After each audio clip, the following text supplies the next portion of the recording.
Let's drive to the Arctic Circle in this van that I converted into a camper van with next to no experience, and I've never driven abroad. What could possibly go wrong? A quick nip down to the shop to pick up some stuff I thought I might need for driving in the Arctic Circle, checked Google Maps and set it up for the ferry terminal and headed down to Harwich. I must admit, when I got there, the nerves were starting to set in. I don't even know if my phone's going to work abroad. Last time I went to Southern Ireland on my last contract, it didn't work. It just would not attach to any signal. Let's hope that works, because I'm going to be needing that for my GPS. And then on top of that, I don't even know how to fuel up when I'm abroad. I guess I'm going to have to top up before I get on that ferry. It wasn't long before we were at the port of Harwich, ready to board the Stena line Britannica, heading over to the Hook of Holland. I'm really starting to get nervous now. I've seen the boat come off, I've dug out my passports. I really don't know what to expect. I don't know, with ferry docks at 8 o'clock in the morning, and then tomorrow we've got an 1100 kilometre drive on my first ever drive in Europe. This should be quite fun. Peter, thank you. Let's go check out my cabin. I've not just got a cabin like side window. It's right at the front. That is truly insane. We've got a big bed on the bottom, a little bunk on the top that's still quite big, and then a massive porthole window to literally the front of the boat. TV over here, ladders for the bunk, all the stuff just there. Look at this. Inside here, we've got the full shower area. I went for a little nosy around deck 9 on the Stena line Britannica because it's just been rejuvenated into the Plus Lounge, where you could get free nibbles, free coffee, and just have a nice chilled relaxing journey. Some might say a little too relaxing. Out onto one of the sun decks to watch the ship depart from England. The adventure, guys, starts here.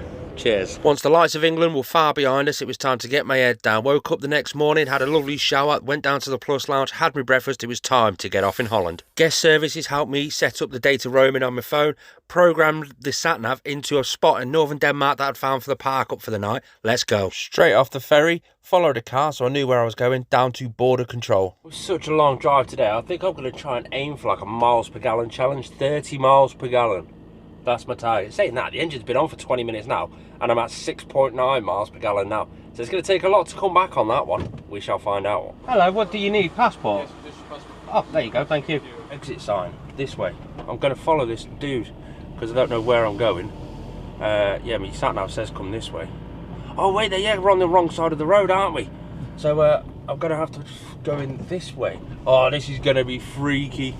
After navigating ourselves out of the port on the wrong side of the road and round our first roundabout, it wasn't long before we found ourselves on our first motorway of this whole mega journey. Let's get some miles burn. We've just been cut up by a camper van. He didn't get very far though, did he? Because I've just gone straight past him again. Oh, that's because I was in the wrong lane. The aim of the game is to simply find a lorry, get behind it at a safe distance and draft it.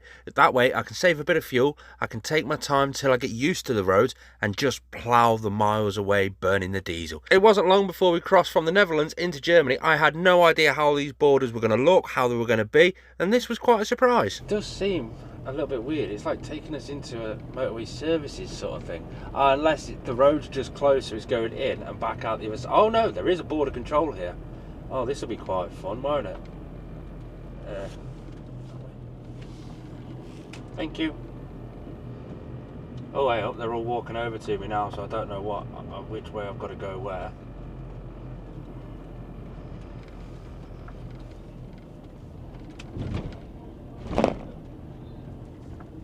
It was like I thought, in one side and straight out the other side. For only my second ever border crossing, that was a weird one. I'm driving a German vehicle in Germany. VW. I think I'm on one of those autobahns. Everything is flying past me like mad. My Google Maps has stopped giving me a speed limit. It just tells me the speed. I'm currently going 84 kilometers an hour. I'm trying to draft behind this lorry to save a bit of fuel. It's amazing what you learn when you're just taking the slower pace through everywhere. It's quite cool. There's loads of signs with a big red truck next to a car and the time underneath 6 AM to 20, which is 8 o'clock at night. I assume that trucks can't overtake between those times, because this truck in front of me was doing 90 kilometers just ploughing along and I was stuck behind him, and now he's doing 84, so he must be stuck behind a lorry too. This is quite cool. How mental is that? I have never ever seen my miles per gallon like that before. 35 miles per gallon over 274 kilometres. That's taken me 4 hours. Now keep in mind, for half an hour the engine was sort of turned on in the boat before they started moving us. Average speed of 68 kilometres an hour, and all I'm doing is drafting behind a truck. Eco driving, imagine what Jeremy Clarkson would say about it. But after a long powerful plough through Germany, we soon arrived at the Denmark border, which I kind of think I snuck into. And it looks like we're just coming up to the Denmark border crossing. It's taken us off this way for some reason. I don't know if that's what, but or whether I should be over there or here. I don't know where I should be. I don't know if this should have been the right way, but I've just completely skipped the border crossing, and I don't know why or how, but they're pulling things in down there, and I haven't had my passport stamped or anything, so I don't know what I'm doing. I haven't got a clue what's just happened. Just across the border, and I think I've found a petrol station, Q8. I don't know if that is a petrol station, but there was a sign to say fuel. Oh yeah, it looks like there is fuel down here, but I don't know if I can fuel up here. I don't know. Oh, I can change to English. Welcome, please insert or pay in shop. I guess insert. I don't know. I'll clean the swipe cards. I don't know what to do. Let's go that. Welcome, please wait. I'm still waiting. Enter pin. I think that's the right one. I'm not too sure. Well, that's just clicked. Please approve to. I don't know if I should have pulled my card out. Would you like a receipt? No. Please wait. Start fueling. Diesel.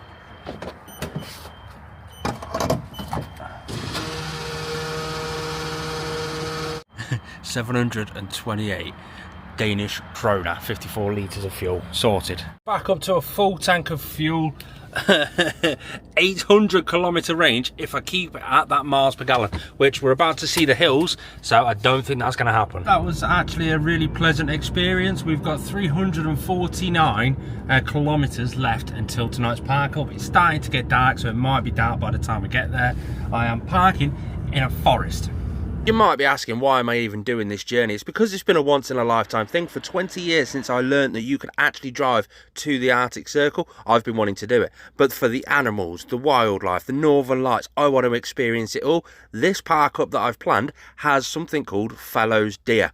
I want to go and see them, so that's why I've picked it. Park for night, coming troops here. Except the realisation that I've been on motorways all day. I've only driven a few roundabouts at the start of the 14-hour drive, and now I'm in the middle of nowhere trying to figure out how I'm supposed to drive. The van literally looks properly frozen. Look at it up on the top there, all down the sides.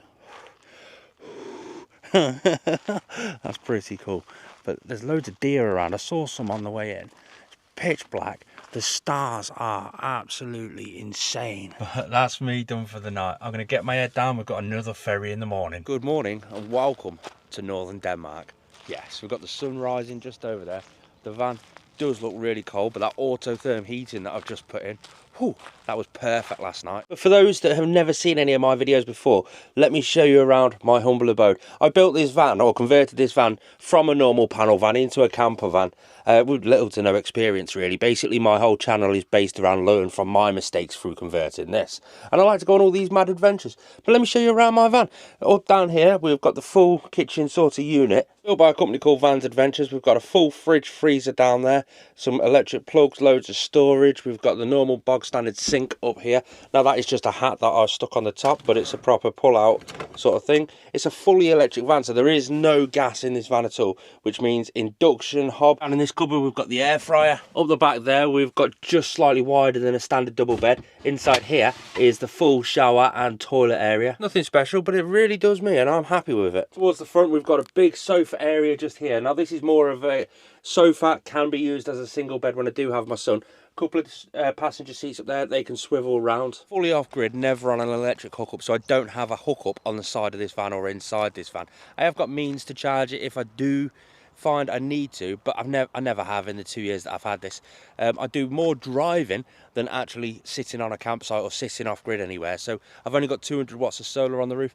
I don't need anything more than that because I'm always driving. My DC to DC charger completely charges my battery. I pulled up here at 100% last night. I've had 2 cups of coffee on the induction hob. I've had my Starlink on all night, which is on the roof at the back. It's full CCTV, and I've got 80% battery left. You can kind of see the Starlink's just there, the awning, the Wi-Fi, solar panel, and then obviously the back doors with all the traction boards, the rogue alloys. Oh yeah, she is beautiful. So if you do like campervan stuff, whether it be the building of the campervans or the campervan adventures, make sure you do subscribe to this channel. I'm going to go for a little walk around this area because I've got an hour before I need to leave here to go and get my next ferry.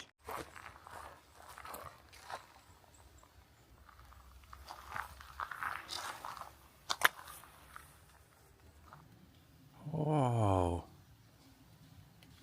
How freaking cool was that? So that was one of the 3 things I really wanted to see on this road trip to do with wildlife, was deer, moose, marine wildlife.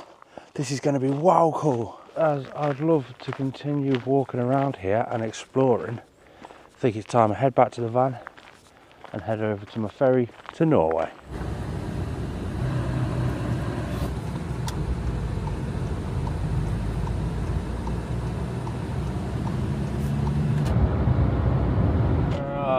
We are coming up towards the port. We are very early for this, but we'll see which way it tells us to go and all that sort of stuff. And I don't know how it works. Again, I'm confused with it all, and I think I go straight on. Yes, I go straight on here. Or do I? That truck's going right. Colour line. Check it. Straight on campervans. That'll do me, donkey. I think it's just a case of wait here until the check-in opens. Okay, then. Thank you very much. Have a good day. Hiya. Are you going to Larvik? Yes. Yes? Just put the yellow piece of paper in the window. Yeah, you can just lay it. Oh, okay then. Yeah. And then follow the yellow line to lane 42. Just all the way around? Yeah, 42. Perfect, thank you. And this is the joy about doing it in your own camper van. You get to make food while you're waiting for the ferry, so you don't end up spending a fortune on the ferry. There are multiple different ways to get over to Norway. This is the way I chose, solely because it was a little bit cheaper than paying for the fuel and the bridge tolls. It's hirtshals over to Larvik. The captain just said there's a submarine out there that's just surfaced by the research vessel. How cool is that? Nearly 4 hours later, it's time to dock and get off. The plan of attack now, we're going to get off this boat, and we've got 2.5 hour drive over to just north of Oslo. Now, I've only done 2.5 hours to see how I feel when I get there. We've got a clear sky tonight and tomorrow night. So the further north I can get, the more chance of northern lights. That's what I'm hoping. But this first one is simply just a rest area on the side of the E6. Oh, I completely forgot about customs around here. They're going to be checking everything. I've got the passport up there if they need it. Hello, buddy. What, do you want passport? Yes, I can see the passport. Yes. What are you doing in Norway? Turns out Norwegian customs don't really have a sense of humour. When they say, what are you doing in Norway? And you say, I've come to steal all your women to take them back to my country. Straight into secondary, where they pulled me up to search the van. Hello. You said that you shall stay in 2 weeks? Less than 2 weeks here. In 2 weeks, about 2 weeks, I have a ferry booked from Holland, Netherlands, back to England. Yes. So you came from Holland now, or?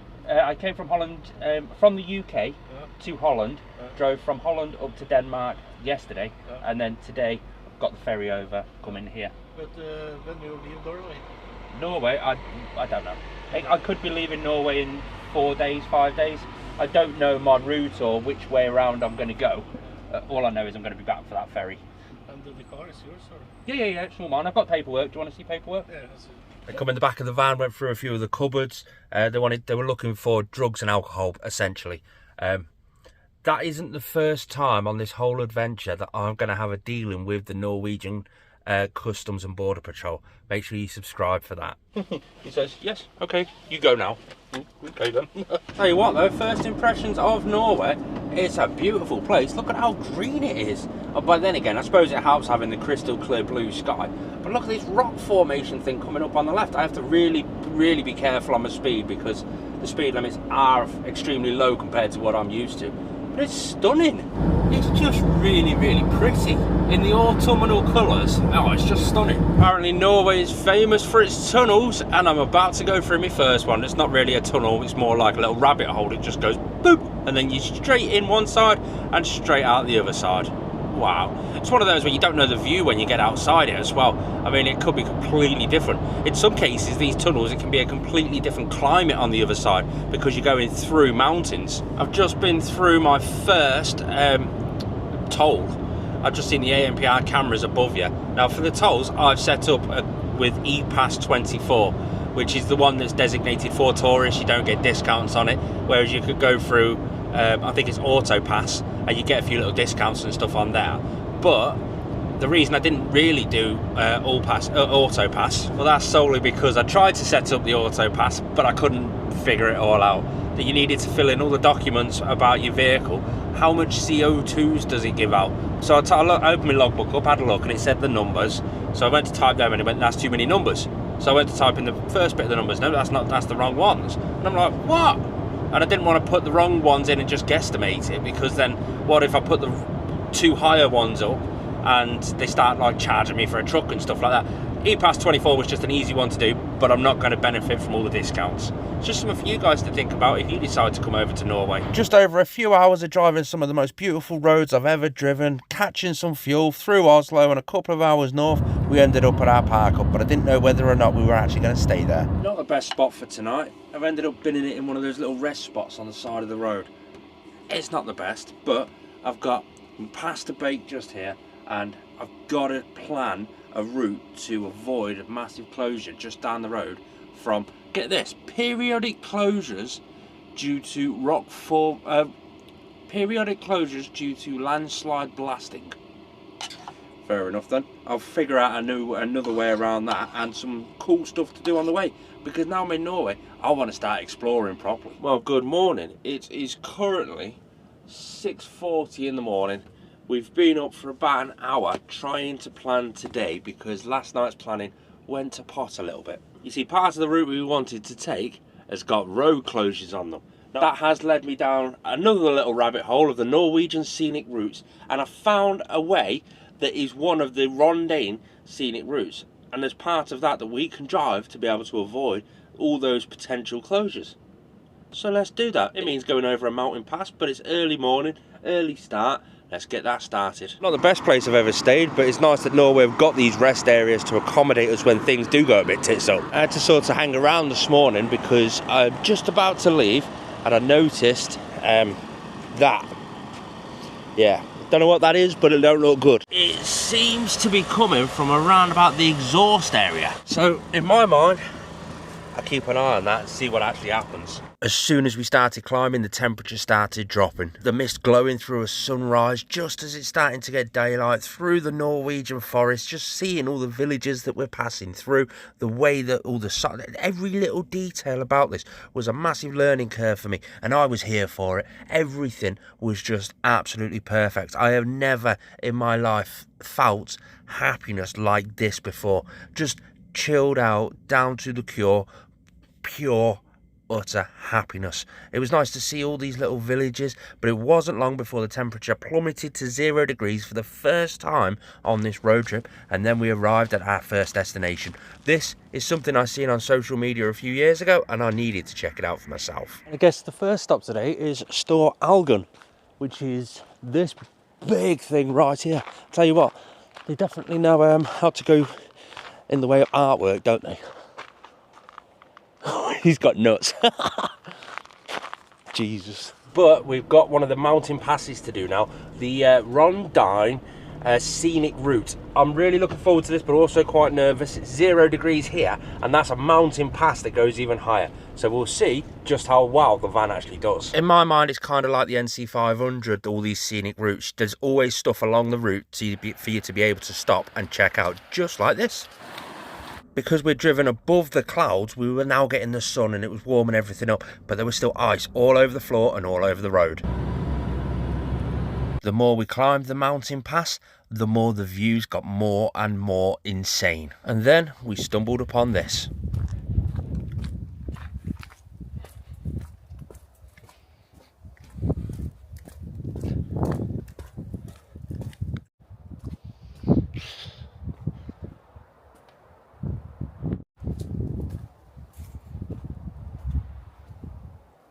No music, no voices, just the view.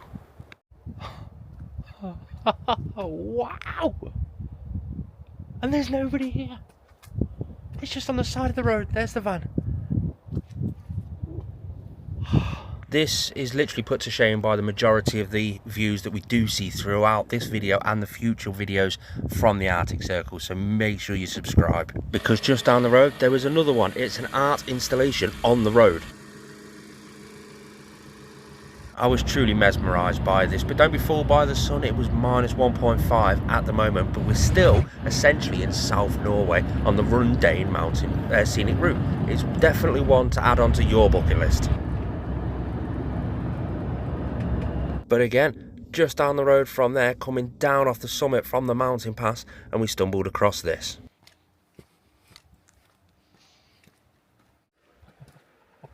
Wow. Can you imagine just having a picnic here with this sound and nothing else?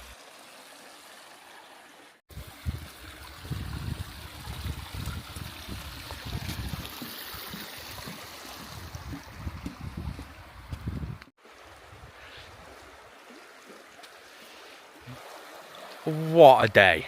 I mean, what a day. I just had a call from Kieran. He looks like... I was going to say, you look like you're a statue there. Just look like I'm showing people a picture. He's done a load of Norway videos before on his channel, so I'll leave it linked down in the below. You got any advice for me? Because like literally, I've only been up in Norway now for a day. Well, any advice with Norway? Just have fun. Look at the views.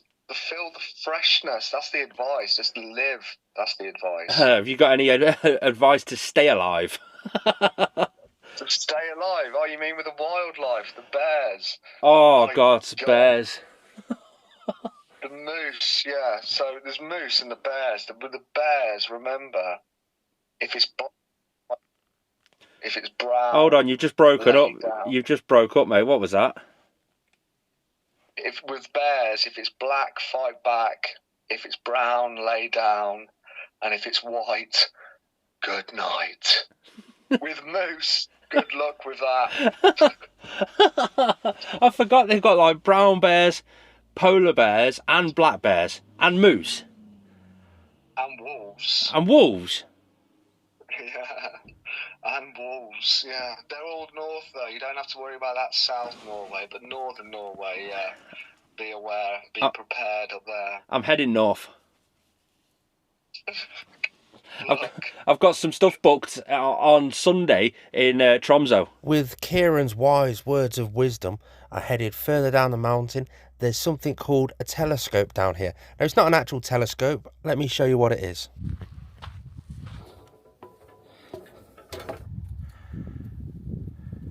Allow me to try to show you the view through this, and you can get to see just what Norway's like. With Norway being so famous for its wildlife, things like reindeer, moose and wolves, I wanted to see that and experience that. There's a spot at the end of the Rundane scenic route, and there's a viewing area where reindeer tend to reside. You tend to see them there because there's people there. They're quite a sociable animal. I want to go there and have a look. What I didn't expect was for them to close the whole area for breeding. What a day today. Oh wait, there is this closed? There's a sign there. Well, I was going to go up there, but there's a sign there saying it's closed and a chain going over the barrier, so I can't go that way. It is nice to see Norway protecting their wildlife like this, though. Very gutted about that, actually. I was kind of looking forward to that. There's a viewpoint up there, but I suppose that's what you get for coming in this time of season. Just down the road, there's another spot where you can see the wild muskox. Now, muskox, hundreds of thousands of years ago, were native to the Scandinavian Arctic tundra. They got extinct by poaching and hunting, and they're being reintroduced right now. So I want to go for a walk and try and spot them in this area. What a bridge. Oh, yes. I bet that's freezing cold. Just been speaking to some Canadians and they said they are along here, they saw them and they gave me a few pointers, so we might actually get to see them. But some of the reviews are saying it's taken us over 6 hours to try and find them. Some have said horses roam freely, we found them, so we don't actually know until we get down there. As expected, I didn't get to see any muskox. I was out for about, I don't know, 3 hours or so. It was beautiful. I'm still 9 hours away from the Arctic Circle Centre, so I found this spot, but it's 2 hours and 45 minutes. It says I'll get there for about 7:30. It's more likely going to be about 8 o'clock. You see, there's a couple of little closures, but apparently they've built roads around them. I'm not too sure what that's like, but this spot, in theory, I should be able to get the Northern Lights, but it might be a bit windy. But it's I don't know what it's going to be like, but I'm really tempted to tick that one off. Let's go. Oh, this is the first time I've done a convoy roadworks. They've basically got one lane closed, but they're convoying you through it. That's quite cool. They've just convoyed a load coming through, and we have to wait for the convoyer on the other side to come back and take us all the way through. I wonder what's happened for them to do a convoy. But we're like proper deep in moose territory. This is going to be wow cool. Here comes the convoyer. He's going to take us all the way through now. And you can come with us so that you can have a little nosy at it too. You might be bouncing because you're on a weird sort of mount on the dashboard. But, oh wait, there's that car that's had an accident. Oh god, there's a lot of flashing lights down here. So there's a cherry picker there. Oh, it must be doing something to those signs there. But what's happening down here? There is an awful lot of flashing lights. I can see why they've convoyed it though. Two different spots like that. Turns out all they were doing was putting the winter perimeter poles, so the reflective poles that go along the side of the road. So A, you can see how deep the snow is. 2, you can see where the road is once it does snow.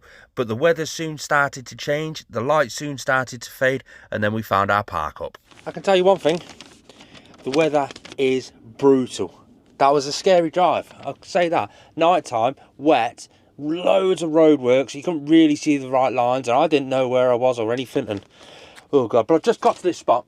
It looks good, I'll give you that, it looks good. I'll show you it in the morning, because at the minute it's brutal. I've just been to the kiosk to pay for parking and stuff, and it's all self-service. I thought that was good. I went in there and it's like self-service. You've got a computer screen and you tap some buttons and you pay for whatever you're doing. But they've got like Mars bars and drinks and coffees and stuff like that. It's quite cool, to be fair, but I'll show you that in the morning. Good morning. What a night that was. Oh, wild as anything. And it's going to get wilder looking at the clouds and the weather forecast. Apparently where we're heading to, it snowed last night really bad. Got some ruins up there with a fjord just over there and another one right behind. There's somebody fishing in the boat out there too. But what a night that was. It was wild, it was windy, I didn't sleep very well, and quite frankly, it's time for a coffee. I've just got my map out to show you where I am basically. So I started here, right there in sort of East Anglia, and then I drove down to about here where we've got the Hook of Holland over to this way. Then the first day I drove from there through the Netherlands, through Germany, up into Denmark, and I stayed around about there. Then I drove up to Hirtshals, over to Larvik, which was in Norway there, and then I drove up. I stayed there the first night in just north of Oslo, about an hour north of Oslo, and then last night you've got here Trondheim. That was the village just past me, so I'm about here. The Arctic Circle is here, and we are here. This is going to be mental. What an absolutely stunning view for the morning. Shame about it being a bit wild. I'm going to say goodbye to this absolutely insane view, and we've got a long driving day today. It is proper sort of mental when you sit there and looking at it like that. I mean, let's try and find me. So there I am, just north of Trondheim, and then the Arctic Circle Centre is like there. So to put that into perspective, it's that far. To be fair, it's quite a long way to be thinking about it. I mean, let's have a look. There's the Arctic Circle Centre, just there. Click on that, Google Maps directly from here, look at that. 7 hours and 7 minutes, 500 kilometres. I don't know if I'm going to make that today. I'm pretty certain I won't. But when you look at, like, compare it to the UK, I'm there. The very tip top of the mainland UK is there. That's insane. I'm higher than Iceland now. That's mental. You see, there's only a few things between here and the Arctic Circle Centre that I'd like to stop and see, but there's not that much. So the majority of this journey is the driving aspect of this journey now. It's all the scenery, the roads, all the little villages we go through. It's going to be absolutely mental. The temperature on the coastal side of Norway is a lot more milder. I slept last night at 2 degrees. But there was a few things I changed about this van before I came onto this epic journey, and one of those was my heating system. I've changed over to the Autotherm 4D diesel heater. If you want to have a look at it for a much more reliable heating system, then check out code INDIE at autotherm.store. You'll get yours at a slight discount.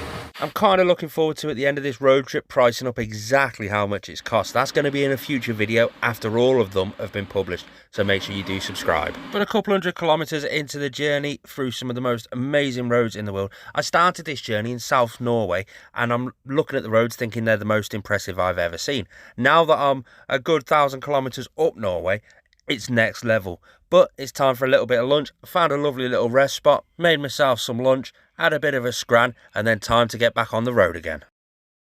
It was at this moment Richard found out that Norway has cured his colour blindness. I've never seen rainbows this bright in all my life, this colourful. Whilst passing an awful lot of these signs that say moose, the first proper sign of snow on top of the mountain so close just made me feel so warm.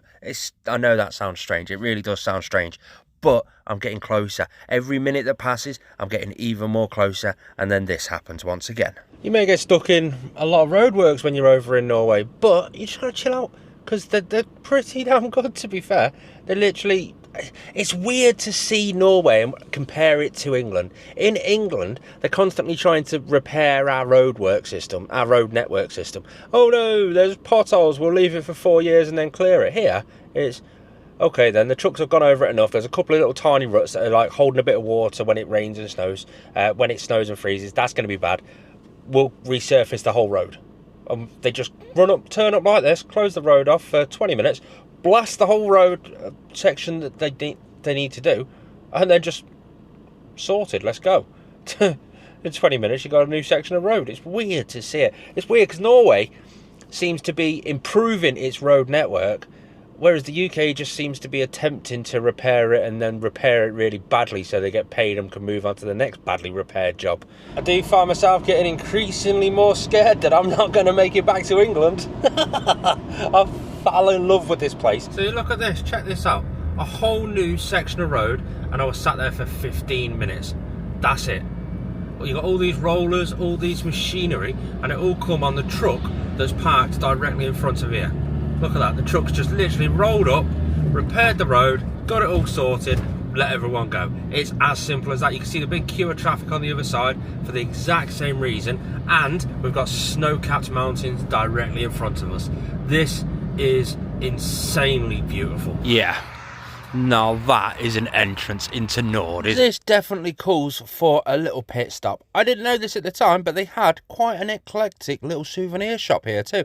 Oh, I had to take a little visit in there. And it's surprising what I actually picked up. I might get demonetized, but I'm pretty sure you can guess what it is. 52 minutes away, we have got a waterfall. It is currently 4:30 here, so I'm not entirely sure that it's going to be daylight when we get there, and I really wanted to be parked up in daylight tonight. We'll see how it goes on, shall we? Come on, let's get up to this waterfall. The clouds are starting to look like they've got a lot of thick snow in them, and to be fair, it started sleeting near enough straight away. Secretly admiring the view, totally forgetting the fact that I could really do with getting some fuel either tonight or tomorrow morning as soon as possible, and not having a clue where I can go to get it. That's all part of the adventure. The higher we got, the more snow started to form on the mountains, the more the driving conditions just got more fun. I saw this waterfall on the way in. Massive car park. Again, I'm the only one there. You wait till you see this. Literally, you can already hear it. Look at that. Like, what? Like, The amount of water coming down there is insane. And then all the spray running down there. My God, I'm getting soaked. This is amazing. Sun's setting, let's go find a park up for the night. There's a park up literally 10 minutes away, so I'm just gonna nip down there. Well, I guess I can't go down there tonight. There's a spot 8 minutes up the road, 8 kilometers, but it's just one of the roadside ones on the side of the road. That's a mountain in front of me. What? Yeah, we just need to go through a mountain to get there first. Got a big mountain up there, a massive fjord there, and there's some shops and stuff over there too. An early start this morning. It doesn't look like there's been any go through the night, but I'll tell you one thing, my temperature gauge on the roof, that's decided it wants to stop working. Gotta stop for the obligatory park up selfie, haven't we? It's a proper cool park up, and then down to the fjord as well. Oh, the snow-capped mountains. Let's get today on the run. It's gonna be absolutely mental. I found a place just down the road to get some water, so I'm gonna go and try that out. The fresh water, it's just that. You nip inside, you ask them, they give you the key to turn it on. What more can it want? The waste disposal too. I can't believe today is the day. We are going to do it. We are going to go to the Arctic Circle. We have got some elevation to gain on the drive, so there's a good possibility of snow. I can see it on the mountains in front of me with this low-lying cloud right next to a fjord. It is an absolute stunning drive. But so far, the road's doing well, the van's doing really well, and even I'm doing really well. Dashboard's currently saying 0 degrees, so it's with the elevation gain. I have a feeling it's going to get a bit colder than that, but that is exactly what we're aiming for. Still completely baffles me that today is the day I get to tick off something off my bucket list that I've been wanting to do for 20 years. 5 days of travelling, 2,500 kilometres, and it's going to get done today. But on the way, there's something else I want to see. Moorama, it's classed as the gateway to the Arctic Circle. It's a very, very industrial sort of gateway into the Arctic Circle, but there's something down here I want to have a look at. This water, all nice and flat, and you can already sort of kind of make out what it is. And you start to see what we're here to see. Ah, oh, damn it, you can't really see it from this angle. I'd have to go back up the path and then back down the other side. Oh, wow.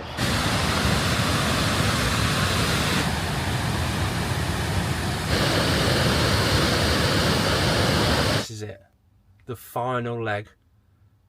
2,500 mile, 5 days of travelling to complete a 20-year-long bucket list item. Let's go. And with that, the time has come. 20 years, and I've got 79 kilometres left. We started to climb up into the mountains. We got our first sights of snow on this run. Will we be lucky enough to get a snow-capped Arctic Circle centre? The snow started to come down. I was getting extremely excited, extremely emotional. I can't even explain what I was going through. But this is it. My whole life, people have told me I can't do this, I shouldn't do that, I can't physically be able to do this. And now I'm going to show them. I'm going to prove them wrong. I'm going to do this for myself. I am going to do something that's taken 20 years to be able to do. And I even got to see some reindeer on the way. What more can you want? The sky started to clear up. We had a clear-ish sky, snow on the ground. We're just about to pull in, and here we go. The driveway going in. It closes in the winter season, but we've made it. We've done it. We've done it.